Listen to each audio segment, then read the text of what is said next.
Good morning, Hornetland. This is Dr. Don, your host for Hornetcast, episode 12.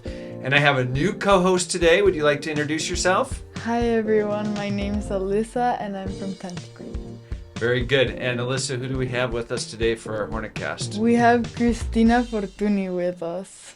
Pretty special, Thank you. Right? And look at your sweatshirt. Nice I'm sweatshirt. so happy. Looking I'm good. so happy. Cagified. I love it. In the Cag Cag swag. swag. And then you have your book here, Entre Pantallas. Yeah. Right, everybody can see that. A beautiful book. And you were quizzing me earlier on it. You were asking me if I remembered the different parts of it because I read it 2 years ago. And probably not everything. I probably need to reread it. Yeah. Probably a good idea. But I've been to a few of your But presentations the last couple You days. know what? Since I knew that only not only happens to you, happens to a lot of people. So each chapter has a summary. Ay, perfecto. Ooh. Mejor. I have to read it too. Yeah. The summaries would be a good place to Yeah, start for me. That's true. Yeah. Maybe I'll do the AI version. You're right. Exactly. Very good. So tell us about how you've been here for 2 days now, giving I don't know how many sessions you've given, like 7 or 8. It seems like you've talked to 4th and 5th graders. You've talked to the high school kids. You were in one of the Yeah. sessions, right? You talked to the parents 2 times. We had a VIP group last night Yeah. that came for the session. Then we learned a lot of crazy stuff about emojis and about different code words that mean different things. Stickers, memes, all of that stuff. Friends. So we have this opportunity for 15, 20 minutes to be with our community right now. And I think we want to just talk a little bit about what we think our community needs to know so that our kids can be safe and live meaningful lives. Yeah, mostly right now that like screens and everything are trending ever since the pandemic, that it's more getting into it. So why do you think, like, you talked about fitting in your talk that you gave to high school. So why do you think fitting in is like such an important thing nowadays for young people? Well, first, it's a natural process in human beings. As I told you, everyone has gone through that, but technology and not the screens, the platforms, because I mean, if you have a screen but nothing on it, it doesn't do anything to you. But what it makes it very difficult is that you can compare to too many people. Yes. And for some that could make you, for some can make them feel, well, less or not enough, and also the distractions. I always tell young people, today a competitive advantage is to know how to pay attention and having time for yourself to think, to reflect, and also it's become easier to hurt somebody. Not always is with bad intentions, but the communication through screens is too poor. Like interpretation. Yeah, I mean, right now we are looking at each other's faces, and that's telling us, each of us, something about each of us, and you lose all that through the screen. So I don't think the problem is want to belong, because you are always want to belong even when you are an adult. The problem is how you are managing that and how that makes you feel. Yeah. Well, that's very interesting, because I feel like when I'm chatting with my friends and they're like, oh, this and that, and it's like maybe they're mad at me, and then I go and I'm like, are you mad at me? No, look, I said oh. But that's a mad oh.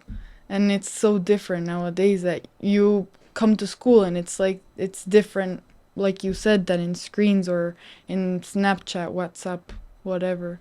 Yeah, even the time we take to answer, we are interpreting something. If it's too short, if it's too long, if it's possible that someone forgot to Yes. answer, or was something very important, and maybe you feel they are mad or they are ghosting me, or and as a society we need to learn how to live with these things, and for which things these are good, and for which things these technologies are making our relationship more complicated. Yeah. I was going to go back to you, Lissa, with a question. Do you think your peers worry a lot about what people are thinking or saying about them because of maybe misinterpreting what's online or what's in the reactions or what emoji they use? Do you think that happens a lot? I think it happens very often, mostly with so many like platforms. Like, for example, TikTok. You post a TikTok and then it appears that nobody comments, and you're like, should I take it down? Why did nobody comment?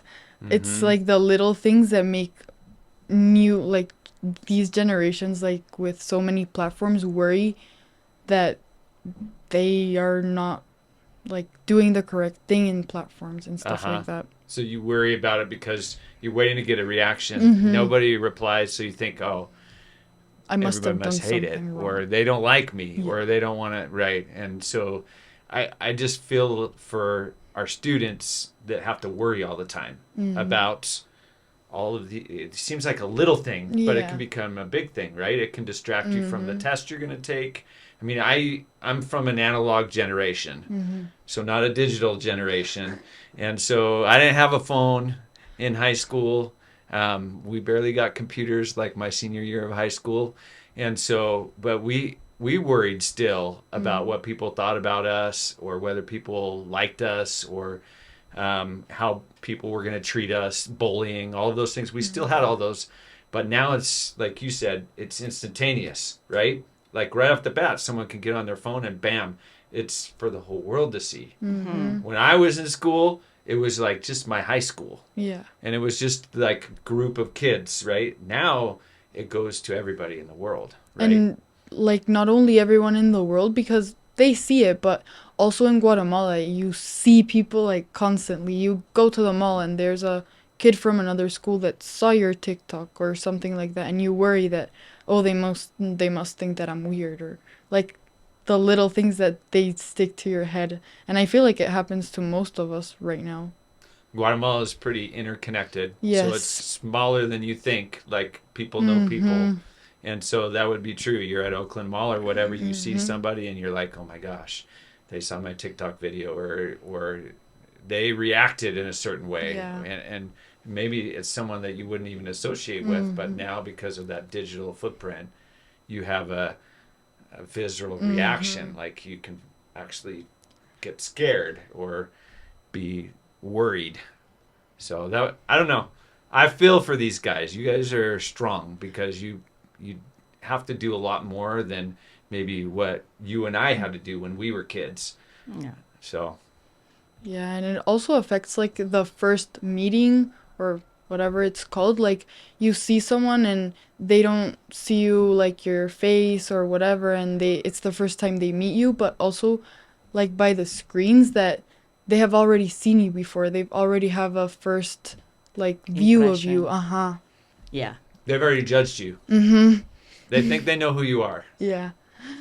By But yeah. videos. And what do you think about the good stuff? I mean, in which ways do you think these platforms have helped you to build your relationships, your friendships, if there is any way? I mean, what do you think? I feel like things like in TikTok, sending relatable videos or funny videos to my friends, and it's like I come to school and did you see the video I sent to the group chat, and we all laugh, and then like sending stuff like funny, and then just in general like connecting, not in a bad way, like what are we gonna do this Friday and stuff that we don't get to talk in school when we're done with recess, or in classes that we don't necessarily talk. And me, as someone who has a lot of stuff to do in their afternoons because I do a sport, it's easy to kind of connect with my friends when I don't have enough time by calling them or things like that. So I like that about it. That's kind of an interesting question, Christina, because I think that there's this kind of this balance or this pull. There's maybe this one extreme is like, screens are terrible, they're evil, they're bad, we need to take them away, we need to spend more time. And then there's the other side that, wow, look at everything you can do with technology now. You can communicate instantly, we can get AI help to solve problems or to gain content or knowledge that is at the tip of our fingers now that we couldn't do 10 years ago. And so there's the pros and the cons. And I get this as a general director. I'll get letters from parents or from community members that are worried about screen time for kids at school. Yeah. Or they don't want their kids to have a laptop or a device at an earlier age. Yet a lot of what education has turned into, the materials are online materials. It's not like the olden days where you get a textbook and it's a big heavy book and you have 5 of those. Now a lot of the curriculum's online, a lot of the helps and the tutors and the supports, especially with AI generation, are there to help kids learn, help students learn. And if we don't have access to a device, then maybe a kid misses out on an opportunity to learn a little bit more than they would be able to learn. But at the same time, we also talk all the time as educators about we need to make sure our screen time is limited too, because there's some skills that are really super important, like you said, that can distinguish you and make you more competitive in an economic world, that are like collaboration, critical thinking, communication, perseverance, right? Those kind of those durable skills. And so talk to us a little bit about that, Cristina. What do you think with this pull that's going on in the world of evil, good? What should we do? What should our strategy be? I kind of love it because thanks God we have history. And when you look at history, every time technology is so disruptive like this one comes out, society reacts exactly the same. And when you look back, you can see 2 things. It didn't happen the worst scenario, and it didn't happen the best scenario either. Happened something in between. You know, and I think that's what's gonna happen. What's the secret, in my opinion, is to be very conscious about what you are using the technology for and what you are stop doing because using this technology. Like so, what you're replacing your time exactly. with as you're using. And which is best. Another problem I see is that we want one size fits all. True. And that doesn't work. No. You can have kids, for example, that having access to an iPad to read in an iPad or a Kindle help them to the first step to become readers in paper. Absolutely. They can listen at the same time that they're reading along. And, So it depends. But if we keep in mind, like, why do I want this technology in my life or in my kid's life or in my house? And that's very clear. Okay, I bought this for education or for distraction, or because, I mean, we have to get fun and stuff at some point. The problem is when your whole life is looking at TikTok forever, you know? But when you have that clear vision, everything starts making sense. And because you put limits, you have like a strategy there. So that's what I think. Now, we have to also be aware that when the message comes from fear, that sells more because humans react to fear. Sure. Yeah. So that's why in social media, we have to be critical thinkers and see why my algorithm is showing me this whole All of these information of this That's true, tragedy, right? you know? Well, because I know it because I'm a creator. If I publish something positive about technology and how kids are enjoying or do, that doesn't go well in terms of likes, comments, Yeah. and if I publish something about very tragic or Yeah. something bad More happening to a likes. kid, that boom, I Mm-hmm. get followers, I get comments, I get interactions. That's what the platforms Yeah. want. So it's not that it's not true that bad things happen in technology, Sure. but we have to remember that there are also very good things happening through technology. Yeah. And as a high school student, I feel like something that will help me, in my opinion, is the yonder pouches. Like in 8th grade, I would sit in recess with my friends, and everybody would be looking at their phones and casually, like, oh, look at this, or I have my math test coming up. And it wasn't a interaction, like a meaningful interaction. And we wouldn't really talk because we were on the phones. And then now in 9th grade that they started doing the yonder pouches, I think it was a hard step for everyone because they were so attached, you know? And well, it was hard for the first few months. And then right now that I'm in 10th grade, I feel like it's a good decision because we have so much fun in lunch and we're like playing games. Yesterday we were playing like imposter in our table, and it's like interactions and then memories that we can then start replaying in our heads and stuff with our friends. That's great. That's great. It's interesting. It's so important to be present, like in the moment. And I think that's sometimes what we forget when we talk about education in schools. It's about being present. Exactly. It's about an Yes. interaction between a teacher and students or between friends and peers. And that's really what the human element of life is about an interaction with human beings, right? You talked about limits and you talked about yonder pouches, which was a limit that was put on Yeah. you that was hard to adjust to. And I know that I get the little report on my phone each week that tells me how much time I've used. More than last week, you used this much more time or you used this much less time. Alyssa, I'll put you on the spot. What kind of limits do you have with your technology at home? At school, you talked about yonder pouch already, so that's kind of a limit for the day. But what do you have? Maybe the limits that you've set for yourself or limits that your parents have set for you?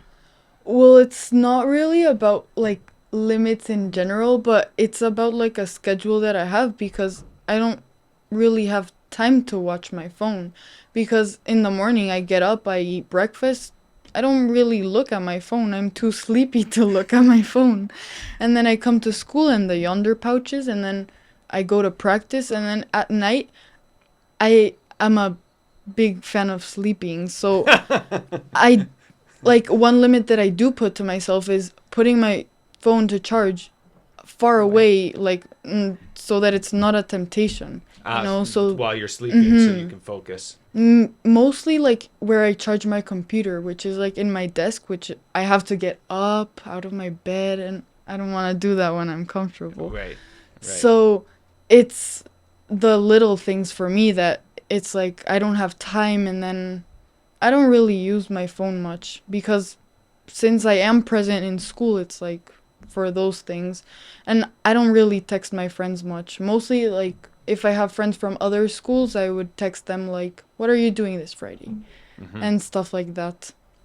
So really, your limits have been set by your schedule. You have such a busy schedule. And how much sleep do you get a night? What's your average? Like 8 hours and 45 minutes. Perfect. Like, That's wonderful. or more than that. We know that. We know that about teenagers is that they need more sleep and they don't get enough sleep. And so kudos to you. I guess when you're like a professional swimmer, you gotta like have a good diet and good sleep and good habits, right? It's important. It's important. So yeah, I mean that's pretty cool. This is a good example to me maybe of making healthier choices when it comes to technology. And I would say it's not just about phones, right? Yeah. No. It's also about streaming, right? And about how you spend your time. Like, what do you want to spend your time doing? If you want to spend your time making yourself better in certain areas, you need to make sure you allot that amount of time for that. But I love it because you are an example of a teenager that somehow you have managed to live with your phone, and she doesn't represent the tragedy that some people are very scared of. Right. So it's very good that you tell your story for adults because you show that giving an structure to your day, having goals in your life, and you somehow found the place for these platforms in your life without putting in risk other things you are also looking for. And that's the secret, that because it's a tool for you. It's working for you. You are not working for the fun. Yeah, it's like I know what to put first. Like if I have a test coming up, before I look at my phone, I will study for that test. And I know like that the platforms will always be there for us. And there are certain things that we're going to start losing if we don't pay attention in the moment. Right. Do you have like a big streak going on Snapchat or anything? No streaks? You don't have time for streaks. I don't send streaks. My friends send streaks to me. And but when you don't no, when I respond, I respond. You respond. Okay. Yeah. And I could go 2 days or 3 without like logging into TikTok or looking into the app, and then I'm like, I have so many messages, like, and I don't even see them because it's overwhelming. Like I'm very bad at streaks as well, but people know. Yeah. I mean, I'm not a strict person. I'm not either. I mean, I'm not even on Snapchat, so. No, I have them in TikTok because TikTok put them as well. Okay. Yeah, so with my kids, something I do is to send them videos that I think they would like or we would laugh together, because we now they left home. One is in university, another one is in a boarding school. We don't live together, and it's a way to connect. Yeah. Sure. But sometimes I mean, I don't have the time every day to see and send videos. Yeah. So I'm not restore too it. good, and I'm not really. It's not something I really want to become better at. Sure. It's not your goal, not your New Year's resolution. No. Yeah. Well, I had a question for you. So I'm very curious about your opinion of why some teenagers find that adults are not able or capable to help them with the problems they are finding using social media. It could be time management, but also when they feel bad about something that happened, maybe, I don't know, they found a group chat that they're not in, they feel excluded, things like that. Why don't always come to their parents to ask for help? I feel like we all have a fear that they view things like in a different way than us, and they're either gonna act angry or they're gonna be like, why do you care? And it's like they don't understand us. Like, it's kind of weird because like being left out of a group chat, like it makes us feel like different or kind of left out, obviously. And it's like, for me, my parents would say like, oh, it's okay, like you'll see them in school, who cares? But it's like, no, I care, because they still made a group chat, like they thought about it and they didn't put me in or stuff like that. And it's like, we don't think that you understand us. And that's... And what do you think we could do better? Because as a mom, I think, I mean, we all really want to help you. So what do you think we could do better so that you come to us with your real problems?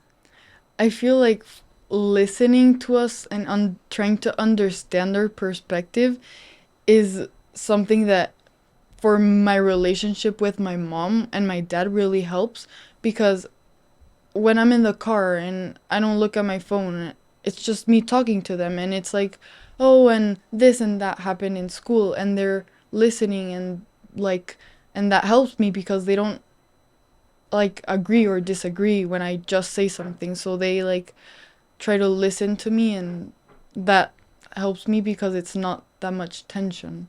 Like, I feel like they're understanding me. That's Oh, a that's great good. insight. It's good advice. It's good advice. My wife's been coaching me for years. They just, as the dad of these 6 kids, they just want you to listen. They don't want you to fix their problem, right? And it's hard to remember that because you Yeah. want, as a parent, you want to protect your kids. And so your first tendency is, wow, oh my gosh, who's No, doing don't this do to you? that. Yeah, I'm going to come down to the school and I'm going to talk to the principal and I'm going to take care, and that's the last thing a kid wants to hear. They want to Yeah. just be listened to.